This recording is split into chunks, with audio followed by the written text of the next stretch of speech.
যায় আর এদিক দিয়ে আমার আল্লাহ রসুলকে জানিয়ে দেন। কাকে জানিয়ে দেন? আল্লাহ নবীকে জানিয়ে দেয়। আবু জেহেল সিদ্ধান্ত নিতে দেরি হয়, আমার আল্লাহ রাব্বুল আলামিন নবীজিকে জানাইতে দেরি হয় না। সুবহানাল্লাহ। আপনি আমি আল্লাহকে মানি, কেমন মানি? আল্লাহ রাব্বুল আলামিন আমরা যেটা চাই সহজে কি হয় বলেন? হয় কি বলেন?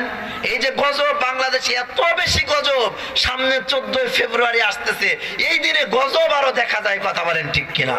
মুসলমানের সন্তান, মুসলমানের ছেলে, মুসলমানের মেয়ে এমন অশ্লীল কাজ করে, আমার মনে হয় এই সমস্ত মানুষের বাবা মা নামে কলঙ্ক। কেমন বাবা, কেমন গার্জেন, কেমন অভিভাবক আপনার ছেলে আপনার মেয়ে এই সমস্ত নষ্টা কাজ করে বেড়ায়? কথা বলেন। আপনি বাবা হয়ে আপনার মেয়েকে, আপনার ছেলেকে যদি এই পথ থেকে সিরাতুল মুস্তাকিমের পথ, সঠিক সহজ সরল সঠিক পথে যদি পরিচালিত না করতে পারেন, আপনি কেন বাবা? আপনি জানতেছেন যে এই রাস্তায় গেলে ডাকাত আছে, এই রাস্তায় গেলে আগুন আছে, এই রাস্তা দিয়ে সন্তানকে পাঠাবেন না দূর দিয়ে ঘুরে পাঠাবেন? কথা বলেন।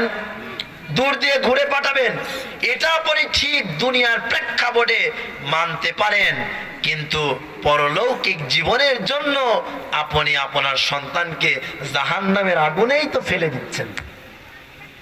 আপনার সন্তানকে তো জাহান্নামের আগুনে আপনার সন্তান ডুবতেছে, হাবুডুবু খাচ্ছে। আপনার কি বাবা হিসেবে, অভিভাবক হিসেবে আপনার দায়িত্ব না আপনার সন্তানকে উঠানো? কথা বলেন। আপনার তো দায়িত্ব আপনার সন্তানকে সেখান থেকে উঠাবেন। আল্লাহ পাক আমাদের সন্তানদেরকে কবুল করুক, সকলে বলছি আমিন।